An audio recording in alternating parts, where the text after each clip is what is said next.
આવે રે બીજું કઈ કામ ના આવે રે.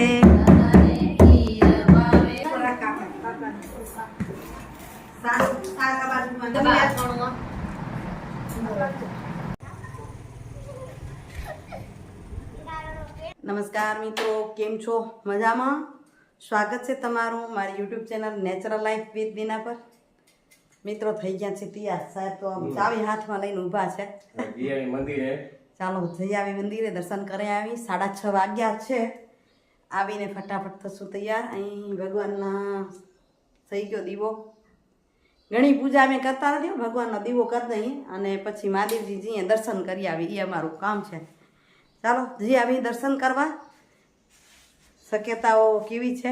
મજા આવશે, મોજ આવશે તો તમને નદીનો વ્યૂ પણ બતાવશો. અટાણે ખૂબ મજા આવે છે ત્યાં, મસ્ત ઠંડો પવન અને એટલી લહેરકી અને લોકોની અવર જવર, માછલીઓને કીડીઓને અને લોકો જે દેતા હોય છે એ મોજ છે ને, એક આખી અનેરી મોજ છે. અત્યારે ભગવાને મોજ આપી છે તો કરી લઈએ. પાછો વાળ, પાછો વાળા ઓલી ઢગલી કન જા. કોણ પોતાના નહીં બીજાના ખાધા કરે.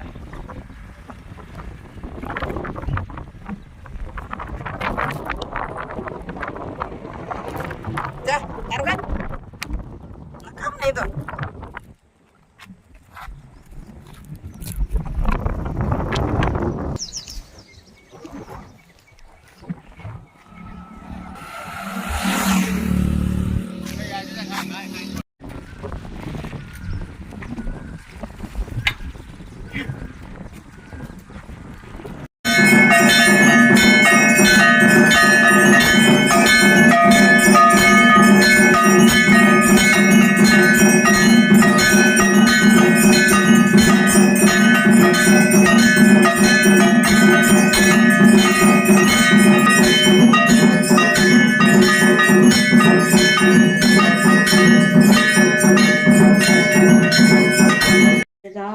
गंधि पुष्टिवर्धनम उर्वारुकमेव बंधनम मृत्युमोक्षिमामृतम. ओम त्र्यंबकं यजामहे सुगंधि पुष्टिवर्धनम मेव बंधनम मृत्युमोक्षिमामृतम.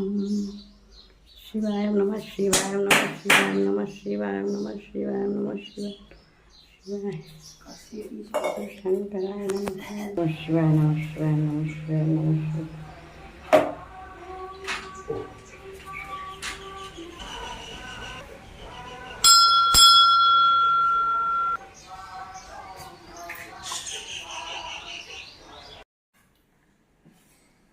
તો મિત્રો આવી ગયા મંદિરેથી ને જુઓ રોટલી પણ બની ગઈ અને આ સાંજે બનાવી રાખી છે અમારી કચ્છી પટેલોની રાબ. ઘણાને ગેસ પણ કેવો રાબ મેં સાંજે બનાવી છે અને મિક્સ કરીએ ને એને એમ કે રાબ ચોળી એમ કહેવાય અમારી ભાષામાં. રાબ ચોળી, ચોળવી મતલબ છાશ સાથે મિક્સ કરવી, છાશ કે દહીં સાથે. પેલી ઘાટી છાશમાં મિક્સ કરીશ અને પછી ઉપરથી નોર્મલ છાશ પીએ એમાં મિક્સ કરી પીતા આવશું. તો આવી જાઓ શિરામણ પીવા. આજે રોટલા નથી, રોટલી, ઘી, ગોળ, ચટણી રહી ગયું ને. હા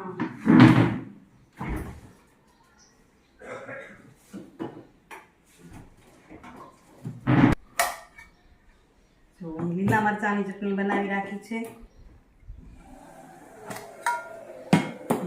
લાલ મરચાંની ચટણી, તીખી ચટણી. જમી લઈને ઘી ગોળ સાથે. તો આવી જાવ રોટલી ખાવા અને સાંજે આવજો ખીર ખાવા. આજે 14 છે. ઘણી વાર ઉતરતો નથી વિડીયો, આજ કોશિશ કરશું. આજે શું ભેગા બધા બાર બાપુજી પણ છે, ઝવેરબાર નાનજી બાપુજી પણ છે. અત્યારે ફટાફટ કરી લઈએ. વાગ્યા છે હજી 8:30 નથી વાગ્યા, પણ 9 વાગે નીકળી જઈએ એવી તૈયારી રાખી. તો મિત્રો 6:45 થયા ઘરે પહોંચી. આજે ઓફિસ હતી પણ આજ કેરી મસ્ત મળી તો કેરી લીધી છે અથાણા માટે. તો અહીં ધોઉં છું તો કેટલી સરસ છે. અહીં સારી કેરી મળતી હતી ને ઓર્ડર સતત આવ્યા રાખે છે કે બેન કેરીનું અથાણું બનાવી આપજો. તો પાછી લઈ આવી છું. મોંઘી છે, 80 રૂપિયા કિલો છે પણ તોય લીધી છે. કેટલી સરસ, જોરદાર. તો સારું અથાણું બને ને. ચાલો બનાવી લઉં. આ ધોઈ લઉં. અહીં પાણી નાખ્યું છે, પાણીમાં મીઠું નાખ્યું છે તાકી છીર એનું છૂટું પડી જાય. જે છીર નીકળે ને એટલે નમક નાખી દીધું અંદર. શું ડબ્બો બાજુમાં જ રાખ્યો છે, કંઈ વધુ હોય તો લગાવીને એકદમ ધોઈ અને સાફ કરીને આમાં નિતારી લઉં.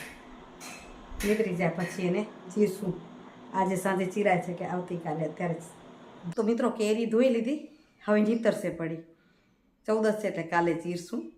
અત્યારે ઓલા ઘરે જતી હતી, હેતલના ઘરે જમવાનું છે આજે ત્રણેય પરિવારનું. અને એમાં મારા બાન બાપુજી આવ્યા છે, ઝવેરબા ને લાલજી બાપુજી, સૌથી અમારા મોટા જેઠને જેઠાણી પૂનાવાળા. તો વિચાર હજી સુવિચાર લેતી જાઉં અને પછી જમ. બાપરે ગરમી એટલી છે. તો આજના સુવિચારની વાત કરું તો પરિવાર પરથી કહું તો એવું છે કે તમને હર પર કોઈને કાંક, કોઈ વ્યક્તિ કાંક ને કાંક કીધા રાખે તો તમારે મગજ પર નહીં લેવાનું, મન પર નહીં લેવાનું. શું કહું ખબર છે? જે બગીચાની નિગરાની બરાબર રહે ને, એને ધ્યાન બરાબર લેવાતું હોય ને, એ બગીચો ખૂબ સુંદર હોય. આપણું પણ એવું છે.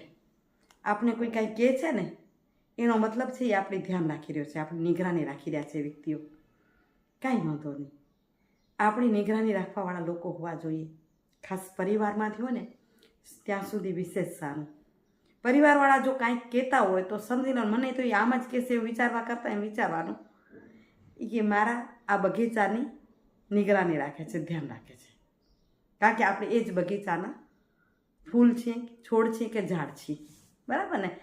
અને એ પરિવાર માટે એક કવિતા ટાઈપ સુવિચાર છે આની સાથે જ પરિવાર માટે. તો હું તમને કહું, પરિવાર માટે હું શું કરી રહી છું એ તમને કહું તો એમ કહી શકું કે હું આજ વગર પાંખોએ ઉડાન ભરું છું. આ પરિવારમાં રહેવા માટે હું વગર પાંખોએ ઉડાન ભરું છું, વગર રસ્તે ડગલા ભરું છું. મારી પાંખો નથી છતાંય હું ઉડવાની કોશિશ કરું છું કે હું કેમ એની સાથે રહીશ. અને વગર રસ્તે ડગલા ભરું છું. રસ્તો નથી, ખબર જ નથી મને રસ્તાની, મંજિલની. વગર રસ્તે હું ડગલા ભરું છું. ભોગવું છું પરિણામ હું સાચી લાગણીઓનું. ભોગવું છું હું પરિણામ સાચી લાગણીઓનું. એટલે જ આ સંબંધોમાં હું વગર મૂડીનું વ્યાજ ભરું છું. છે ને આવી જિંદગી? પાંખો વગરની ઉડાન ભરવાની, વગર રસ્તે ચાલવાનું, વગર રસ્તે ચાલવાનું ને. અને એના મીઠા ફળ આપણે ભોગવી રહ્યા છીએ. વગર મૂડીનું વ્યાજ ભરવાનું. આપણી મૂડી આપી નથી, આપને કોઈ આપી નથી, પણ સંબંધોમાં વ્યાજ આપવાનું, લાગણીઓનું વ્યાજ આપવાનું, એટલે આપને પણ લાગણીઓ મળતી રહે. ચાલો જમ ઓલા ઘરે. આ પણ લાગણીઓનું વ્યાજ છે. રસોઈ બનાવતી ત્યાં આવીને જેતલને પૂછ્યો કે આવું કે થોડુંક કામ પતાવીને આવું, કપડાં સંકેલી આવું. કે હા, કપડાં સંકેલા સાથે કેરીઓ ધોઈ લીધું. આ લાગણીઓનું વ્યાજ છે ને? ચાલો હવે તમને 14ની મજા બતાવી. આવે રે બીજું કંઈ કામ ના આવે રે.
Datang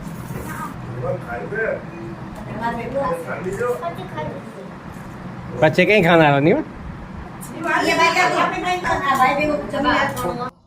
જમી લીધું અને પછી જુઓ પરિવાર ભેગું થાય ત્યાં શું હોય જે મેં સુવિચાર આપ્યો એ પ્રમાણે જ છે ને પછી આખો પરિવાર અહીં અમારે છે ને રહેવાનું ખૂબ જોરદાર છે સિટીનું સિટી ને ગામડાનું ગામડું એટલે અમે બહાર બેસીએ બધા આજુબાજુવાળા બેસીએ આજે બાજુવાળા નથી બેસવા આવ્યા પણ નહીં તો અહીંયા અમારી બાજુમાં જ અહીં બેસે અહીં છોકરાઓ રમતા હતા આનંદ કરતા હતા કારણ કે બેસવાવાળા હોય તે રમવાવાળાને મજા આવે જોવાવાળાને તો અહીં નિવાનભાઈ લતાના 2 દીકરાઓ છે દર્શ અને પ્રથમ અને બધા જ અહીં રમતા હતા આગળ છોકરાઓ રમવા ગયા જૈનિક અને એના મિત્રોને અમારા મંજુલાબા ઝવેરબા રસીલાબા લાલજી બાપુજી મણીલાલ બાપુજી વાલજી બાપુજી બધા બેઠા હતા સાથે અમે બંને જણા હેતલ જો હાર્દિકભાઈ મોજ કરી બેઠા છીએ બધા ભેગા થઈને હવે થાક્યા છીએ એમ થાય છે હલો ઘરમાં જઈએ જો ઝવેરબા ઉઠ્યાની તૈયારી કરી ખાસીક વાર બેઠા આમ શીતળતા વ્યાપી અને આનંદ પણ થયો પણ આજનો વિડીયો કેવો લાગ્યો કમેન્ટ કરીને જરૂરથી કહેજો અમારા પરિવારની આ પ્રેમ લાગણી તમને કેવી લાગી રહી છે ચોક્કસથી બતાવવાનું છે હવે જો બાજુમાં મારી ગાય માતાઓ પણ બેસે બાજુમાં છે અમારા ઘરની બાજુમાં જ એટલે કહું છું કે શહેર અને ગામડું એક જ લાગે એવું મોજ છે આ મોજ સાથે જ આપણે વિડીયોનું કરી એન્ડિંગ આવજો મિત્રો વિડીયો સારો લાગ્યો તો લાઇક શેર કરજો અને કેવો લાગ્યો કમેન્ટ કરજો ફરી મળી નવા વિડીયો સાથે ત્યાં સુધી આવજો મિત્રો જય શ્રી કૃષ્ણ જય જય ગરુ ગુજરાત જય ભારત અને જય હિન્દ બાય બાય હરિઓમ